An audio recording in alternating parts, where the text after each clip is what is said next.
تعال نشوف ايه اللي حصل النهارده في سمر سلام مع سيم بانك وسيس رولنز وسرقه القرن ومع رومان رينز وبرون بريكر وبرونس ريد وجاي اوسو. يلا بينا من غير اي كلام كتير، يلا بينا خش على الفيديو.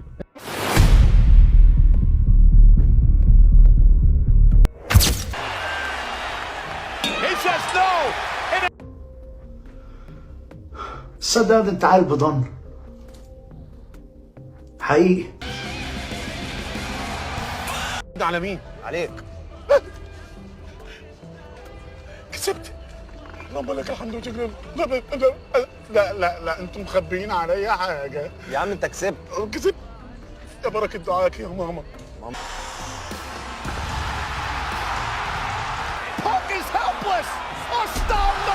الله اكبر عليك. ايه الحلاوه دي؟ ايه الحلاوه دي؟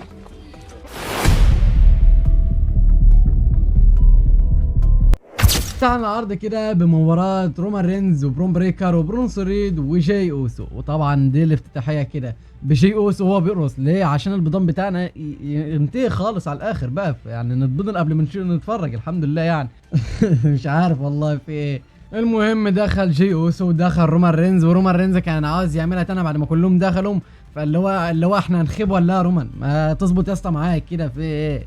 الحمد لله ما عملهاش يعني، وبدأت المباراة والمباراة كانت كويسة جدا لما خرج المين ايفنت جاي اوسو منها. الحمد لله يعني اول ما خرج منها انا حسيت ان المباراة حلوة. قبل كده المباراة كانت زي الزفت وانا كنت باضينها وما كنتش طايقها اصلا كلها، وكانت بالنسبة لي كانت برون بريكر ضد رومان رينز كانت تبقى احسن، لكن الاتحاد حاول يحافظ على المباراة دي لوقت تاني. بصراحة المباراة كانت كويسة جدا طبعا من غير مين ايفنت جاي اوسو لان ده اوسخ واحد في الليلة كلها، لكن رومان رينز كان اداؤه جامد جدا في المباراه وكان يعني مزاجه عالي ونط من فوق الحبل الثالث نطه خرافيه جدا، لكن دي كانت هتيجي عليه بالسالب لانه هو كان قريب جدا من الارض وكانت رقبته كانت هتتكسر وكان هيحصل مشكله ومصيبه حرفيا يعني، لكن الحمد لله ربنا ستر عليه وما جالوش حاجه الحمد لله يعني. والمهم المباراه مشيت كويسه جدا لحد اخر المباراه. برون بريكر ده كان عظيم بصراحه، المباراه ده جامد. انا حب الواد ده من ساعه ما اتصعد، والله الواد ده كان جامد. لسه فاكر اول ظهور لي على الاضواء يعني وكده لما الاندرتيكر عمل له الكيس لام بتاعته،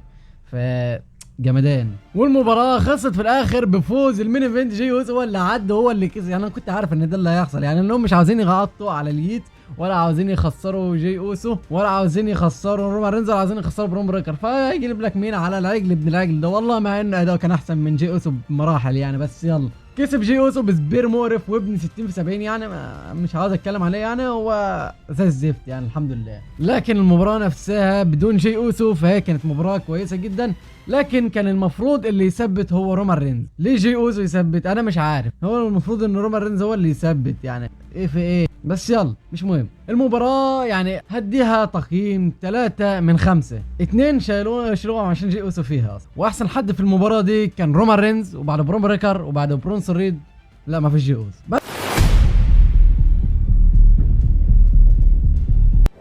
ده بقى رحنا لمباراة كارين كروس وسامي زين. الجدعنة والجدعنة كلها ودخل كارين كروس برضه، وانا كنت متوقع ان كارين كروس هو اللي يكسب في المباراة دي يعني، لكن يعني بعد الاداء اللي حصل ده والكلام ده كله يعني ماشي. المباراة مشيت عادي جدا والمباراة كانت يعني متوسطة ولا كانت حلوة ولا كانت وحشة، وفي الاخر سامي زين يعني البت جابت له الحديدة قالت له روح اضرب كارين كروس. سامي زين اللي هو بيفكر كده اللي هو اعمل ايه دي، اضربه ما اضربوش يا عم، استغفر الله العظيم يا عم استغفر الله العظيم يا عم، انت بتقول يا عم انت بتقول ايه يا عم؟ يا عم اعوذ بالله من الشيطان الرجيم يا عم، ده انتوا شياطين اعوذ بالله منكم يا اخي. بس هجري على الحديد ده انا هكسب اهو، وكسب فعلا يعني والله العظيم يعني. حاجه ما ينام الله ربنا، وزي ما بيقول مصطفى ايمن صاحبي ان كارين كروس هيمشي بعد الاتحاد بعد المباراه دي يعني. هم مش مقدرين حاجه من كارين كروس بصراحه يعني، هم ضيعوا موهبه جامده جدا يعني. بس يعني سامي زين ده حوار الله العظيم يا عم، استغفر الله العظيم يا عم. انت بتقول ايه يا عم؟ الجدعان ده يا عم ده مسلم يا عم في ايه يا عم؟ مش عارف ايه التوبه والاخلاق ده هيجي منها برضه الكلام ده. وانتهت المباراه بفوز يعني سامي زين يعني اقول ايه بس والله العظيم مش هدي المباراه دي تقييم غير 0 من 5 يعني، مش عاوز اي تقييم تاني لان كان المفروض ان كارين كروس هو اللي يكسب لانهم دفنوا الشخصيه، وهو اصلا هيمشي بعد المباراه دي زي ما يعني بسمع كتير جدا، فضيعوا كل حاجه من ايديهم بصراحه.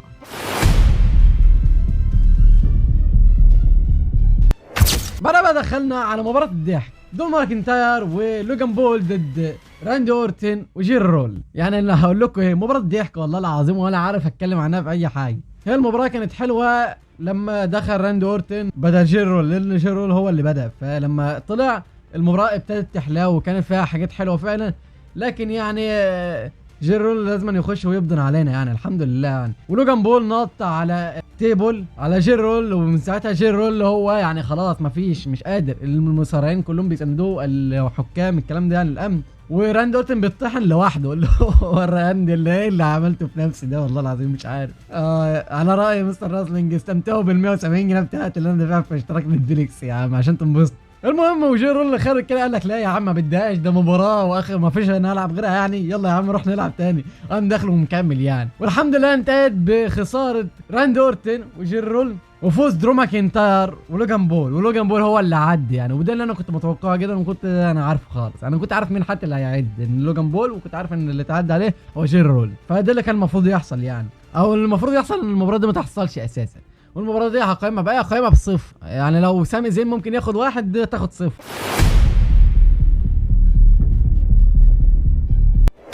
بعدها بقى دخلنا على الحدث الرئيسي، المين ايفنت، سيم بانك وجونتر. المباراه ابتدت بايه؟ ابتدت بطحن من جونتر. مشيت بايه؟ مشيت بطحن من جونتر.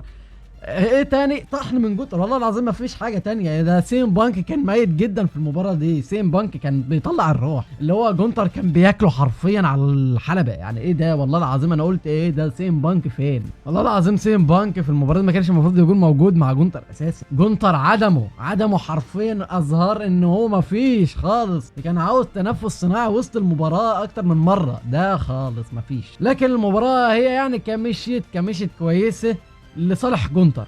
اما سيم بانك فانا ما شفتش منه اداء ب 3 جنيه حرفيا يعني. ويعني مشيت في الاخر كلها الجونتر لحد ما وصلنا للاخر كده. وسيم بانك بدا يعني واحده واحده مع بعض الحركات يعني، طبعا في الاول يعني بسيطه يعني، لكن في الاخر بدا يسيطر واحده واحده. وجاب جونتر دم عشان وقعه من على الترابيزه يعني، مش عارف ازاي بس ماشي. وبدا سيم بانك بقى ان هو يعرف يسيطر من المباراه دي. كان اخر 5 دقايق اصلا يعني. فيعني بانك حاول ويعمل وبتاع ومش عارف ايه، ويفك الاستسلام من جونتر وعادي. وقام يلا كسب الملقب، كسب اللقب وكسب العده وكلها 1 2 3 وخلاص. وانا قلت يلا مش مهم، سيم بانك كسب عادي، انا مبسوط عادي. ان شاء الله هيقدم برومات كويسه، وممكن يقدم اداء كويس مع حد تاني، لانه مش عارف يقدم حاجه مع جونتر، لان جونتر غشيم من الاخر، هو جونتر غشيم. فانا قلت ممكن يقدم حاجه كويسه مع اي مصارع تاني يعني. لكن فجاه بتدق موسيقى سيس فريكن رولينز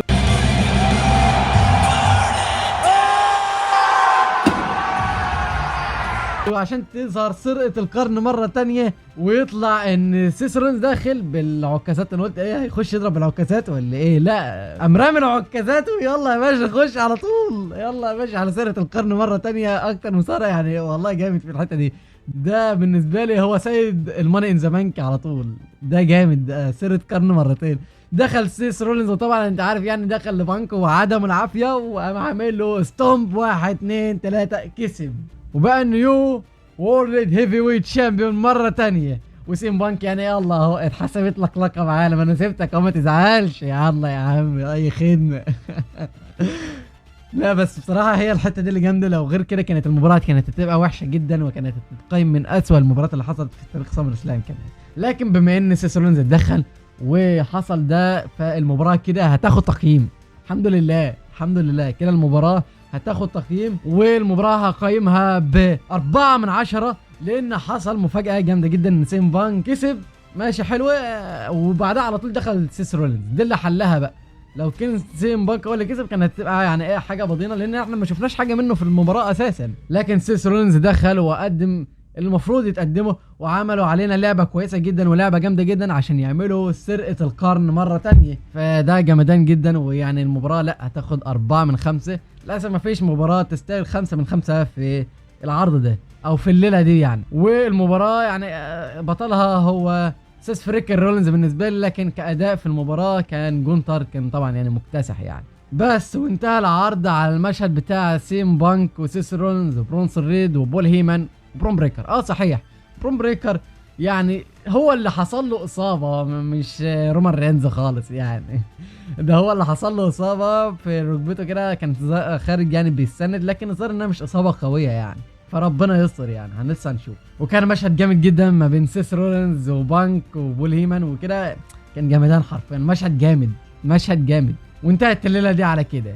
الليله كانت يعني مش كويسه قوي، لكن الحدث الرئيسي فيها هو اللي حلها، اللي هي حته ظهور سيس رولينز بقى. اول مباراه ما يعني ما فيش حد حاببها يعني، هي تقريبا الليله دي لكل الناس اللي مش حابه البناء اللي حصل ده يعني، دي المباريات الوحشه اللي كلها اللي في العرض يعني، هي في الليله الاولى تقريبا. فبالنسبه لي انا قيم الليله دي ب5/10 بصراحه، ما تستاهلش اكتر من كده، والخمسه دول عشان سيس رولينز بصراحه والاداء بتاع رومان رينز وكده يعني، ما تستاهلش اكتر من كده بصراحه. بالنسبه لي الليله كانت ضعيفه بصراحه.